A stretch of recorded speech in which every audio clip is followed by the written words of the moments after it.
Hey everybody, I'm Joshua. And I'm Caleb. Hey, this week we're talking about giants. We're here at Hebron, Kirjath Arba. Arba was the father of many giants. A giant race is. There's three of them, Sheshai, Ahiman, and Talmai. And these giants ruled this territory with an iron fist. The Israelites were quite scared of him, but not Joshua and Caleb. Not at all. So if you want to really find out the amazing stories that took place here, you're going to want to check this week's episode out, like right now.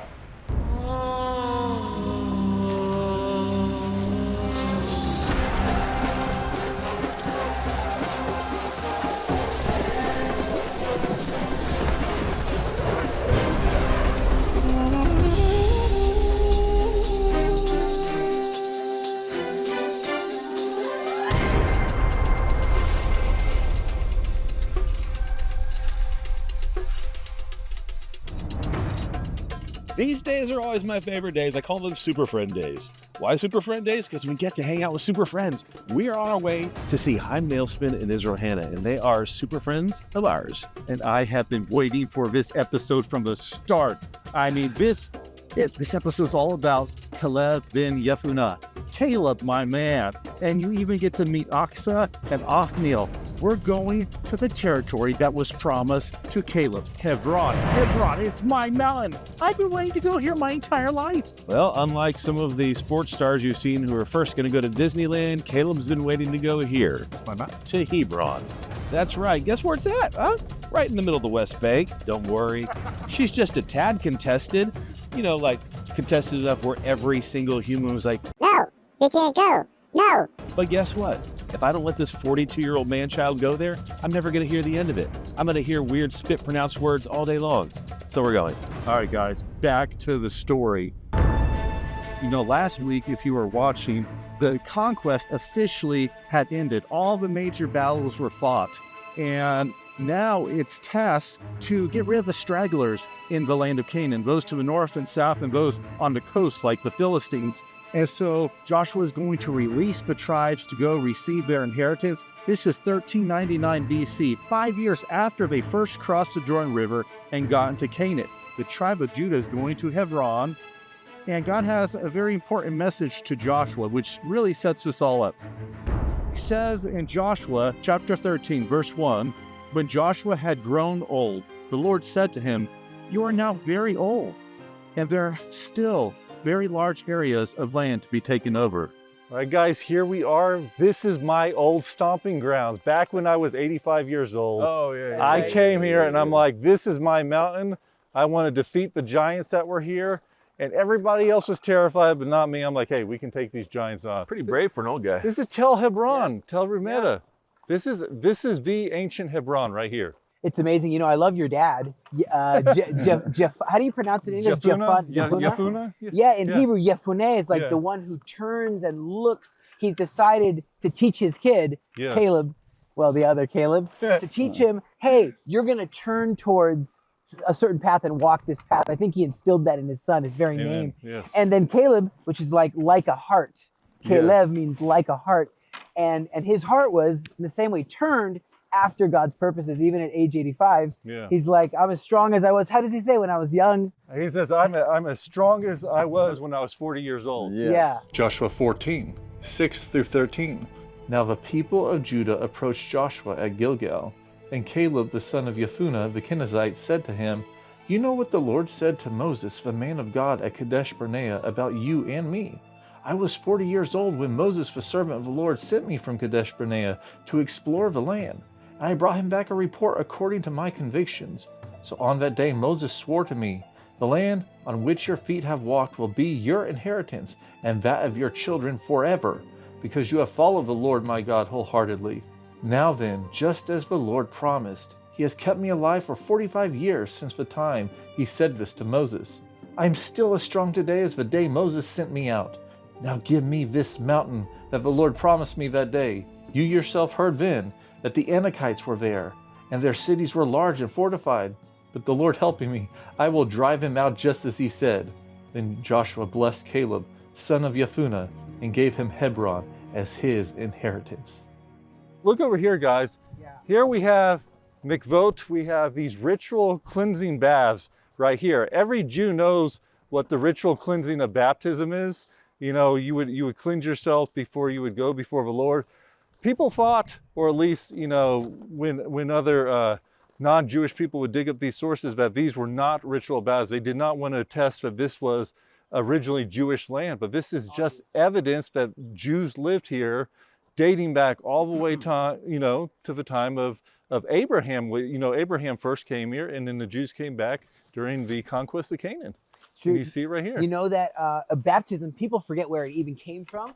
This Yes. is the origin. That's the original and Mount baptism. Sinai, it's like shaking and the lightning and the sound of a shofar, and God's like, I got some rules here. One of those is before you come to the synagogue, Yes. before you come to the tabernacle, before you come before me and get your dirty hands on the scroll, you got to wash, you got to cleanse, then you can handle the word of God. I don't know, I think you see this story, and I think this seems to be a generational issue, is that you see the old guard who's like, what are you talking about? I said back then we could take them. We can still take them. And I don't know what the deal is with you pansies now, not knowing that we can't. You know, we have the generation now who's like, doesn't want to leave the keyboard, doesn't want to get from behind, you know, their profiles. They've created all of their little emojis and memojis to protect themselves, but they don't want to actually go out into the real world, have real confrontations, real this, real that. Here's Caleb at 85 going, I'd kick my 40-year-old self's butt. I'm ready. Let's do this. Let's make it happen. And you have that generation who's seen the fight, heard the promises of God, who's been through all of it, and the new generation doesn't want to get their hands dirty. It's not that the giants weren't scary looking. I mean, some of them are described in scripture as having 6 fingers on each hand, 6 toes, double layers of teeth. They had domed heads. You know, they were imposing. And God wasn't denying that they looked imposing. He just said, I'm stronger than them. Yes. And all Joshua and Caleb had to do originally, which they did, was like, oh, we can take him because God said we could. That's it. All they had to do was trust in what God told them to do and be obedient to that. And Caleb was finally fulfilling what he started 45 years ago. He was fulfilling that task, and he did it right here. And it was quite a trip to get here, man, but it's worth it. Joshua 15:13-14. Now to Caleb, the son of Jephunneh, he gave a share among the children of Judah, according to the commandment of the Lord to Joshua, namely Kirjath Arba, which is in Hebron. Arba was the father of Anak. Caleb drove out the 3 sons of Anak from there, Sheshai, Ahiman, and Talmai, the children of Anak. We are outside the walls of ancient Hebron. You see these bottom stones right behind us, these Cyclopean walls from the Middle Bronze Age. You have, Iron Age over here. There's 2 towers at this end, and even a 3rd tower. Our archaeologist friends just told us that we're down here. But the point is, he's saying these walls are like 7 meters tall. This is just like the base of a tell. They kept going up and up and up. What were they trying to keep out? I don't know. Hold on, if you've A got a 5 foot wall tall dude that's taller than a guy this size, I'm thinking giants. I just want to throw that out there as an above average size guy. Well, Kirjath Arba. And there is more than just one of these giant cities. Kirjath Sepher was rumored to be a giant city. And when Caleb finished defeating this city with the tribe of Judah, they came to Kirjath Sepher. He's like, we could take this, guys. It's a cakewalk, but I have a problem. I have an unmarried daughter that's supposed to be married. We've just been fighting for 5 years straight, and now I got to take care of that. So he decides to gift wrap the prize of his daughters to whoever the man is brave enough, has the faith in God to take on that city, Kirjath Sepher. Joshua 15:15-16. Then he, Caleb, went up from there, Hebron, to the inhabitants of Debir. Formerly the name of Debir was Kirjath Sepher. And Caleb said, he who attacks Kirjath Sepher and takes it, to him I will give Achsah, my daughter, as wife. Now I have 2 daughters over here. If camera Are we guys, rolling that way today? yeah, do you see those 2 daughters? Ladies and gentlemen, Gentlemen, I think that's the best way to choose a husband for my daughters right here. So who's the giants that we need slayed? Do we have anybody in particular we're looking for? Do you have anybody left on the deck? Well, there's enemies On the throughout card deck? history, the Philistines and the Hivites and the Perizzites and the There's still Machpellahites and the Democrats. Iranian regime that we can have them take on, people in Gaza. So if you have any suitors, girls, then they have to come to me. I have a list of places they need to defeat first. Very easy test. Anybody 85 or younger should be able to handle it. Yeah. What I like about Caleb in the story not just that he's slinging out his daughters for, you know, the best prize guy. No, when you look at the Bible and you talk about faith, or you try to apply faith today, especially when people are talking about it, it seems like there are these one-act movements in history, right? So you look at Hebrews 11, and people love to quote it because it's like, oh, so-and-so did this, and so-and-so. And it's like you pull that one moment out where they gustoed up. But here's Caleb. Faith is his whole lifestyle, right? Yeah, we know about it from the two spies, but here he is at 85. He's got a single daughter. He's got a giant problem. Hold on, I got an even better idea. I'm going to take my daughter, put her up, whoever wants, you know, that's faith. That's his kid, right? He's willing to say, if there's a man out here who's man enough to stand up with character and to take out these giants, then I'm man enough to believe that one can handle my daughter. You know, this was a lifestyle thing for him. And on top of it, Caleb wasn't the one that you read about in the Bible that's the poster child that we put on, you know, the Kellogg's boxes of cereal, right? He's in the background. He wasn't seeking for the fame position. He wasn't even the one we tell the most stories about, right? He gets a couple verses here and there, but yet he lives it because that is who he was. And I think that's what we miss in life, is God's called us to live by faith, not by sight, in everything we do. It is a lifestyle. Who will stand up like Caleb? Who will stand strong and say, I got the faith because I'm on the winning side, and these giants aren't going to take me out. I'm going to take them out. Joshua 15:17. So Othniel, the son of Kenaz, the brother of Caleb, took it, and he gave him Achsah, his daughter, as wife. Gentlemen, this is the Acropolis of Tel Hebron. This was the pinnacle center of a city where all the action took place. And as you can see, it is a field, and no one has done any excavation.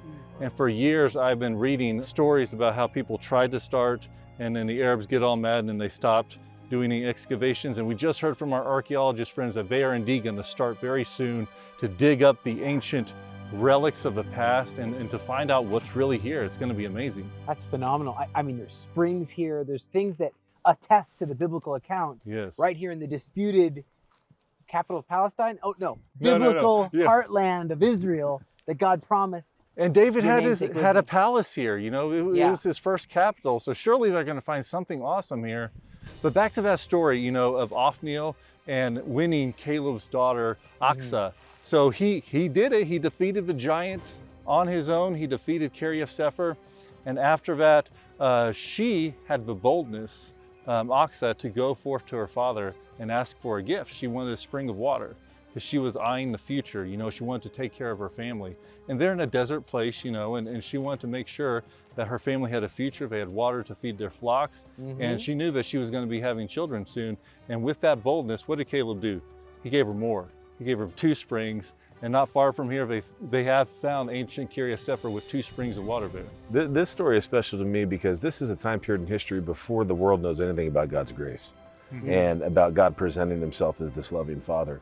And yet you see Caleb presenting this scenario on behalf of his daughter, and you see him honoring and blessing his daughter for her standing up in faith, for her coming up to dad and being like, Dad, can I have this? And he goes, because you were bold, I'm going to give you even more than you asked for. And I love that even at this point in history, the God who's the same yesterday, today, and forever is saying, if you'll just come to me as your dad and ask for that which is on your heart, I'm going to bless you with even more. And this land that I'm going to give you is going to go on for generations. Everybody knows who Othniel becomes the first judge of Israel. He becomes the leader of all the 12 tribes. So obviously his faithfulness paid off.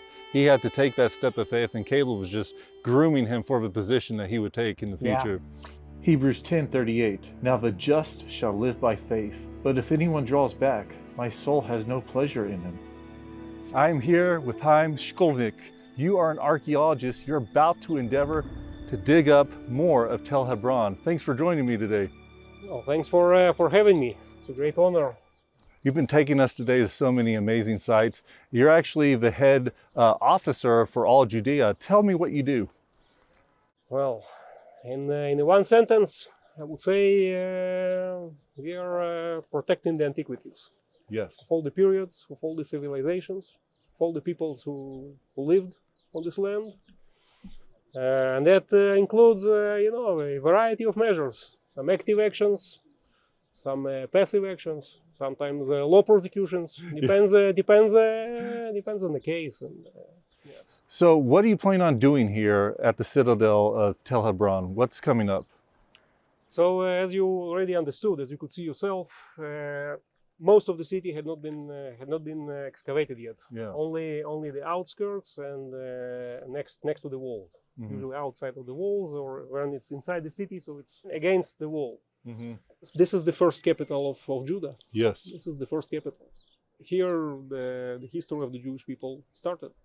Mm-hmm. Of the Jewish monarchy, Jewish kingdom. Through David's line, yeah. And that's important. But, you know, Chaim, I appreciate you taking us around. Thank you for having the time to speak with me today. Thank you for taking this time and for standing this, actually, because I guess you heard more archaeology during this day. Yes. More than the last decade, I guess. This is the time to unearth the history, the past, what God has in store for his people. It foretells the future, so. Yes. And these are really some nice and splendid remains which deserve some publicity. So thank you. Thank you. Genesis 23, 2-4. And Sarah died at Kirjath Arba, that is Hebron, in the land of Canaan.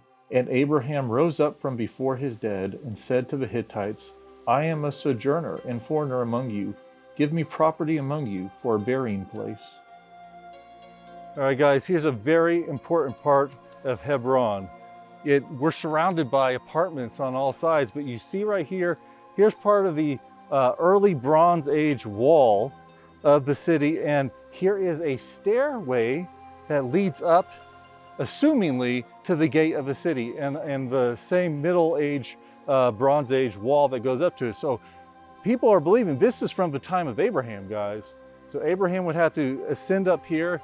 All the deals were made outside the city, you know, for land purchases. He was out there with the Hittites, and wheeling and dealing for the cave of Machpelah. We're here where Abraham was. This is amazing. I don't know if you know what a hotbed this is. I mean, we're here on the actual foundation. This whole thing is one of the foundation walls. And the truth of the fact of this being a city where Abraham bought land here is like a no-no for some people. I've actually seen right here, all people almost ready to throw Molotov cocktails, riot going on. But the truth will set us free, won't it? Yes. Hebron. City of Earth. And it's the earth where our foundations are. And the earth where our patriarchs are buried. That's right. And the earth where the archaeologist said I was too heavy to step on because I would damage the site. But I love it. I love it from over here. I wonder if the apartment complex has this in the amenities section when they're like, you have HBO, you have Abraham's footsteps, you have... Well, actually, I want to show you there's two houses over here that attest to the continual habitation of Jewish presence in this city. So follow us over this way. Genesis 23:16. Abraham weighed out for Ephron the silver that he had named in the hearing of the Hittites, 400 shekels of silver, according to the weights current among the merchants.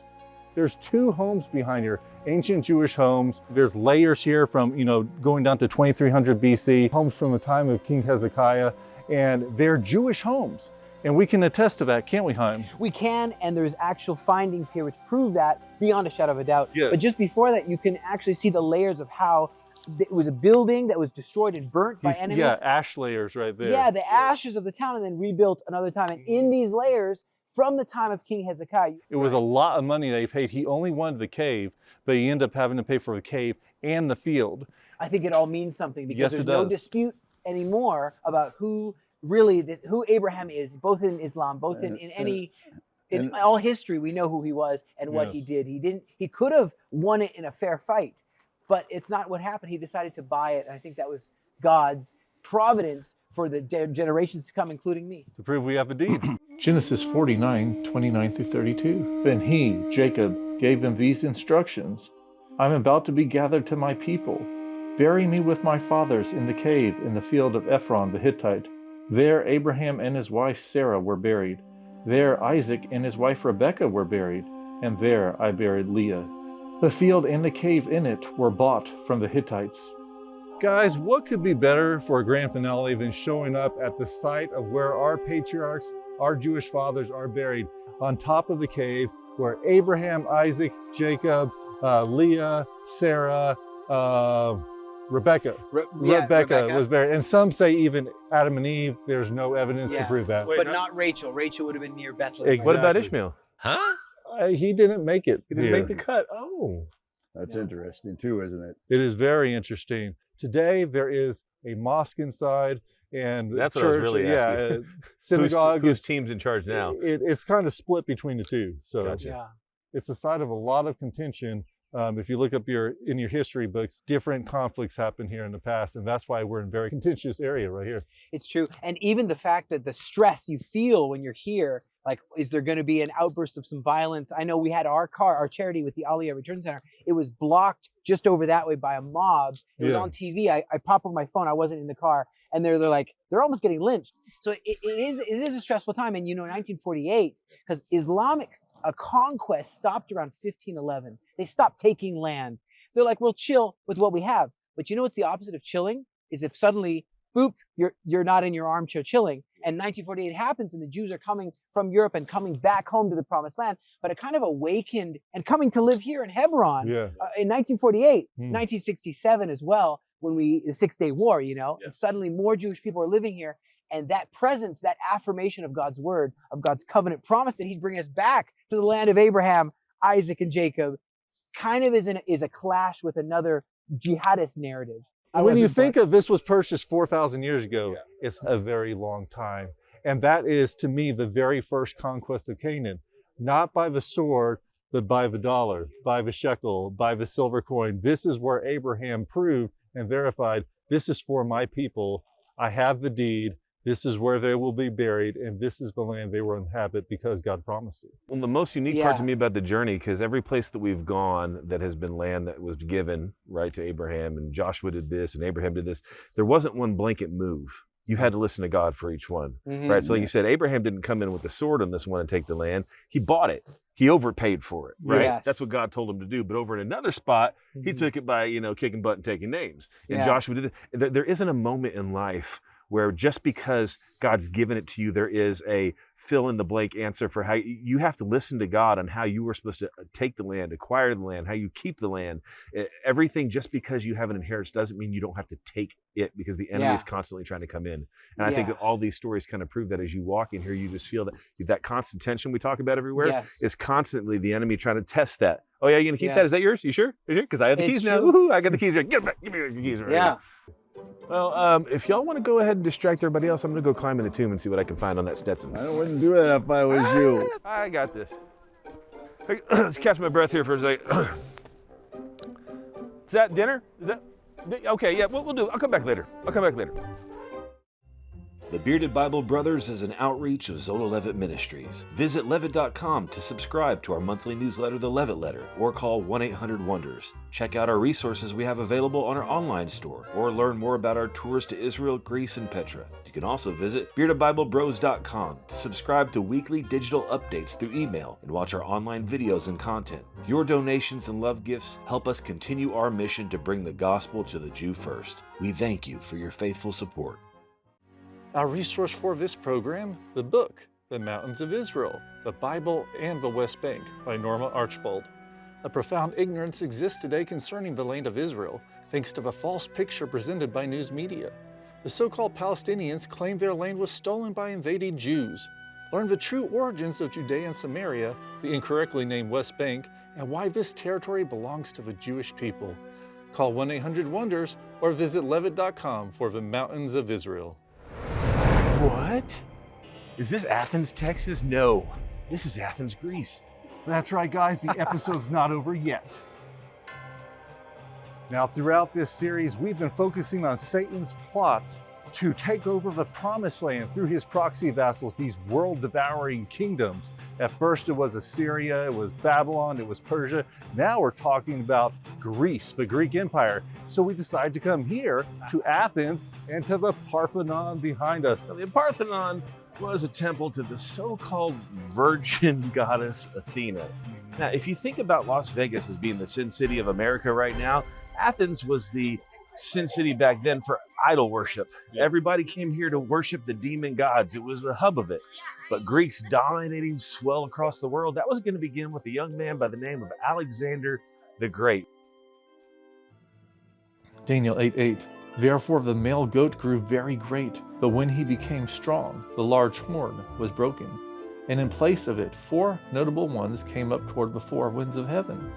There had been many antichrists throughout history at that point. You had Tiglath-Pileser, you had Sennacherib, you had Nebuchadnezzar, Belshazzar, but this antichrist would come now out of the Seleucid portion of this Greek empire, and his name may sound familiar to you. It's Antiochus Epiphanes IV. But let's go back to that very important vision of the goat with one horn. I'm getting a little weary of anybody that starts off with Antiochus. Not safe. It's never good. I can't even pronounce it. Daniel 8, 9 through 12. And out of one of them, the 4 horns, or generals who came after Alexander, came a little horn, which grew exceedingly great toward the south, toward the east, and toward the glorious land. And it came up to the hosts of heaven, and it cast down some of the hosts and some of the stars to the ground, and trampled them. He even exalted himself as high as the prince of the hosts, and by him the daily sacrifices were taken away, and the place of his sanctuary was cast down. Because of transgression, an army was given over to the horn, to oppose the daily sacrifices, and he cast truth to the ground. He did all this and prospered. Unlike our man Alexander the Great, who allowed the Jews to worship Yahweh, he gave them that autonomy if they wanted to do it. Not the case with old Antiochus. In fact, this dude, the abomination of desolation that he would create by going into the second temple and sacrificing a pig on the brazen altar, it's just horrible. That, prophecy, I believe, is a dual prophecy. Some people think it was a one and done experience. Not so, because we see that Yeshua himself recalls the Daniel prophecy in Matthew 24:15. This was 300 years after Antiochus Epiphanes committed that first abomination. And Yeshua says, when you see that prophetic moment spoken by Daniel, as in, it hasn't happened yet. But this is dual prophecy. That means it's going to happen in the future with this future Antichrist, this future beast. Let's listen to what Yeshua has to say in Matthew 24:15. Matthew 24:15. Therefore, when you see the abomination of desolation spoken of by Daniel the prophet standing in the holy place, whoever reads, let him understand. This is where it has all been leading, that rabbit trail of Satan conquering all these nations just to get the promised land, just to get his seat to commit that abomination of desolation in the final third temple. Not Yeshua's temple, the tribulation temple. You have to be careful with arithmetic, because if you start adding the temples up wrong, then you might get on the bandwagon for the wrong temple, and that's a bad thing, especially with all the abominations running around. Right. Everyone, these shows that we get to bring you are so incredible, and we're so grateful that we continue to get to do this. Soul 11 Ministries, who's been providing this information on air since 1979, bringing you the truth of God's word from the locations where they happened. It's because of you all at home. Thank you so much for everything you've done. Continue to support this ministry. Continue to ask the Father what he would have you do to keep this show going. Yes. But do not forget, as we always say, Sha'alu Shalom Yerushalayim. pray for the peace of Jerusalem. Did you know the Bearded Bible Brothers is an outreach of Soul 11 Ministries? That means we are entirely donor funded. Consider giving at levitt.com. You can also join the Bearded Bible Bonanza to access additional content at patreon.com/Bearded Bible Bonanza. Please support our mission to spread the gospel of Yeshua by subscribing to our social media and sharing our online messages. And as always, pray for the peace of Jerusalem.